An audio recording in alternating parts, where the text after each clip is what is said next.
Hey there, and thanks for tuning in. Today I'm going to be talking about one of my most recent projects in Mount Waverly. Mount Waverly is a suburb of Melbourne about 16 k's to the southeast of the city, right next door to Chadstone, where Chatty is the largest mall in Australia and one of the largest in the Southern Hemisphere. My client, the Black Label Grill, was started by one of the partners several years ago, but then he linked up with one of his old mates who had a food truck and some other ideas for some Sri Lankan inspired recipes, so they joined forces and are in the process of revamping the restaurant and got in touch with me to really take a look at their dining area and how to spruce it up and make it more comfortable, more attractive, more relevant to their new dining experience.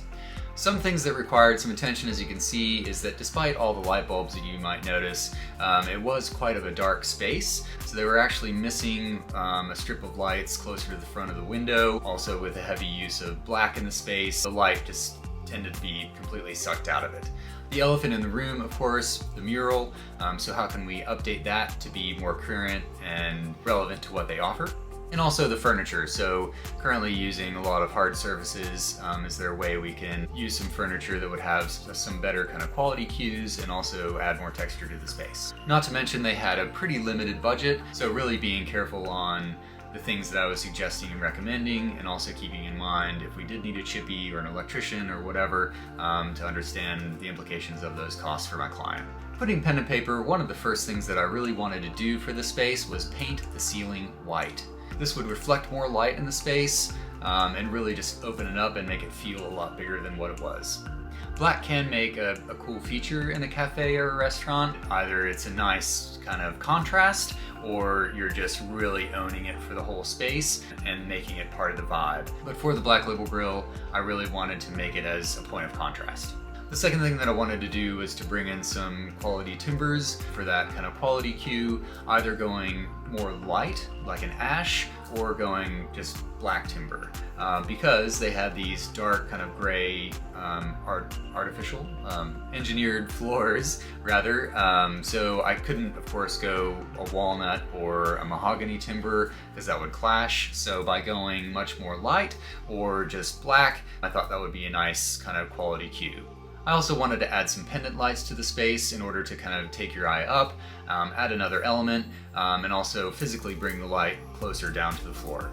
Furniture design wise, on the wall opposite the current mural, they had this big ugly solar inverter right next to kind of another electrical box, which of course they could not move. And in talking with the solar inverter company, it was confirmed that yes, I could not cover that up and close that and enclose that completely. It had to be open to the elements in order for it to help kind of cool down and regulate its own temperature inside. What I wanted to do was to create kind of a vertical timber design, as you may have seen in other kind of hotels or restaurants, to bring that in and to use that in order to build a custom cabinet that would give them some storage space on the bottom while also hiding kind of the equipment, but giving them a really distinct architectural feature for the space. And also looking at the banquette, so initially thinking about how we could include that slat design in the banquette design closer to the floor, basically below the seat.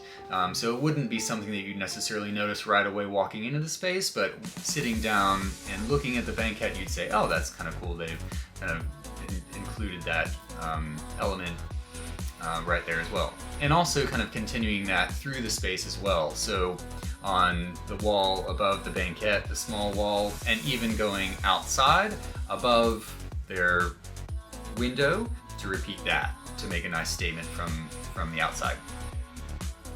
But of course I needed a thread to tie the space together. One of the concepts that I've developed was really just using a really nice kind of colorful wallpaper that brought in the color palette of kind of their logo and identity, which was mainly a violet color, but I was trying to expand that to include more of a teal or a green. Again, teal and green, it's a bit more fresh, so connotes freshness. They were kind of starting with kind of more burgers, but expanding into more Sri Lankan kind of recipes as well. So I thought that color could signify that shift.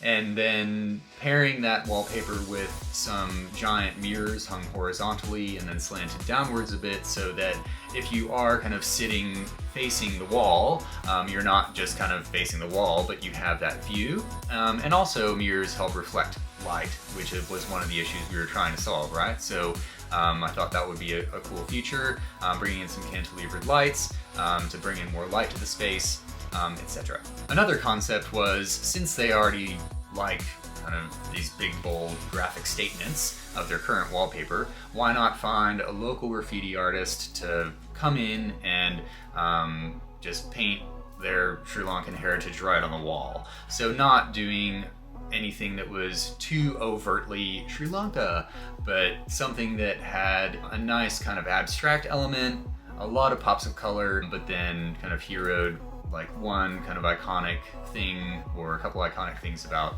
Sri Lanka in a certain way. What I did was I went on bookanartist.io, which is a new-ish site, to find an artist. And you can search by illustrator or by graffiti artist, etc. And in my search, I pretty much narrowed it down to two that I thought were cool and would be relevant for Black Oval Grill and kind of the vibe that I was going for. One was Damien Kazali. So I liked him because he tended to do these kind of trippy murals. So if you think about Salvador Dali or, you know, other kind of similar artists that have these kind of dreamscape kind of freaky landscapes, but then also doing some really nice kind of detail of natural items. I thought that would be good. Another one was Simon Beuve. He was cool because he did like, it seemed like more strict graffiti type art. But then he also had some really detailed features as well. So I pitched these to the client and they said, hey, let's go with Damien. And so I was like, awesome. So reached out to Damien, briefed him on the project, went through a phase of design development with him. And there was some back and forth. And of course, during this project, we were in and out of some lockdowns and stay-at-home orders, which, you know, had some delays and whatnot. So in the process, my client had gone to another Sri Lankan restaurant and found a mural there that he really liked the style of. So as you can tell, it's pretty simplified. So just using some black and white artwork, heroing different features and attractions of Sri Lanka, and then using kind of one color to base it all and tie it all together, which I thought, okay, that's cool. I don't really want, of course, to copy that, but let's still kind of have Damien make this his own, just simplify down kind of the direction that we're going for. So I put them in touch with each other just so that they could work together very closely and nut out, you know, what they wanted. And then lockdowns happened and time went by, and then later on down the road, I get an SMS from the client saying, hey, we were able to complete the mural and here's what it looks like. So I figured they must not have gotten through with Damien, because this is totally not Damien, but they were able to land on something that they liked, which is great. And it was bringing in some warmer colors to the space, which is nice, bringing in some of that teal, and also just having a nice big statement, which was good. It wasn't really my vision necessarily. I was hoping for something a bit more abstract. This one is a bit more kind of Sri Lanka, but hey, it's miles apart from where they were, and it's a big, big improvement to what they had. For the Banquette, I was shopping for ones at like commercial furniture shops that do these kind of pre-order ones. So you can select from a specific design and then also select your fabrics to make it your own. And then they charge you basically by a linear meter. And it tends to be pretty reasonable when you think about cafes and restaurants. But of course these guys were a bit on a tight budget. And serendipitously, there was a bar nearby that had recently shuttered due to COVID-19 lockdowns, and he just so happened to have 2 black leather banquette seats that he was looking to get rid of. So the guys were able to get these for a steal, which is amazing, and of course the black totally tied in with the restaurant and the scheme, so happy days. This also kind of informed the table and chairs as well. I did want to go with a warmer timber, so in all my searching, I was even kind of looking on Facebook Marketplace as well. I found these and these and these and thought we could pair these together in different ways to create a cool vibe. It's a standalone cafe. these guys are kind of doing it themselves. It doesn't have to look so polished. But we eventually landed on these chairs, which is kind of funny because if you look kind of behind in the fuzzy background, my partner and I have the exact same chair, not the exact same chair, they're all black instead of lighter timber with a black crossback, but we got these years ago when we were back in Singapore, so they've kind of been haunting me. I'm actually even working with a new client in Williamstown North, and I was doing an initial consult, and she was like, oh, and I also have these dining chairs, and pulled out the exact same chair, only in like a darker timber color, and I was like, oh my god, these things are everywhere, I can't seem to get away from them. So I thought it was kind of ironic that we landed on these, but I did like them because the warmer timber and the black crossback kind of had that nice contrast, which was great. So I decided to go with a timber top that would match kind of the chair and also have more of that lighter timber, especially if we were going with the black leather Banquette. Pendant wise, we landed on these, which was perfect because they had the lighter timber at the top, which tied in with the furniture. And then also thinking about the wall opposite the mural. So I think in doing like a focal wall, I think a lot of people tend to forget about what's behind them. So in doing and designing interiors, I always like to think about, okay, this is like clearly the hero and clearly the focal wall, but let's not turn around and be disappointed because it's super boring, right? So, you know, what do we put on the other wall? So coming up with some ideas for different artworks that they could get, and also just some little pots to bring some plants in on the shelves, to bring some nature into the environment. So looking back, some of the things that I would kind of go back and change if I could. So when you are dealing with wallpaper of any kind, it's really important to get it measured to go from edge to edge of the wall and also up to the top of the ceiling. But clearly the clients, they kind of took it to the top, or sorry, to the bottom of the light beam, so not to the top of the wall, and then also to the shelf edge, but not to the wall edge. So what that does is it just creates kind of a white frame around the mural and makes it not look as finished. Also the carpentry work. During the project, the chippy that we hired to build the furniture and stuff came in, and he wound up using a merbau, which is basically, it's like a decking timber. It's actually quite a nice timber. It's not something that you necessarily want to stain black. And by the time he built it all out, the clients were kind of like the way it is, so don't really want to stain it black.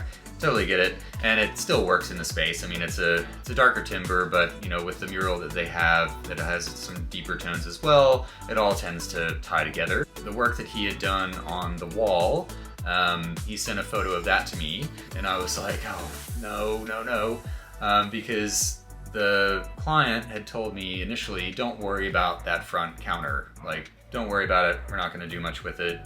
You know, it's kind of out of scope for you. And I was like, okay, great. But here what they had done is extended the height of that counter in order to hide some equipment that they were going to be putting kind of facing the kitchen.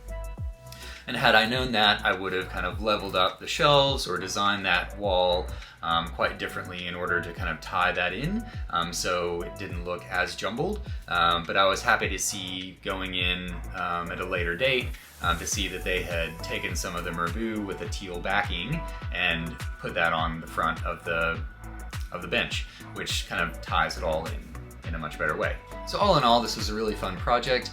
So taking them from something that was a bit harsh, a bit dark, to something that was light and bright, much more interesting, much more kind of approachable and friendly and attractive from the inside to just walking by and looking in.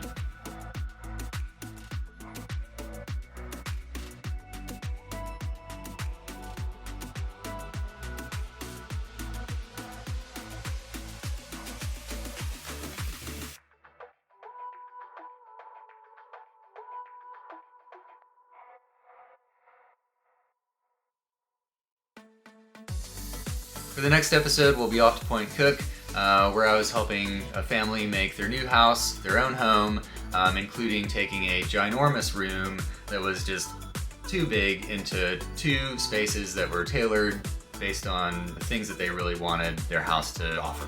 So that's it for this episode. Be sure to like, comment below, subscribe to my channel for more, and we'll see you next time. So for now, bye from Melbourne, and cheers. See ya. Bye.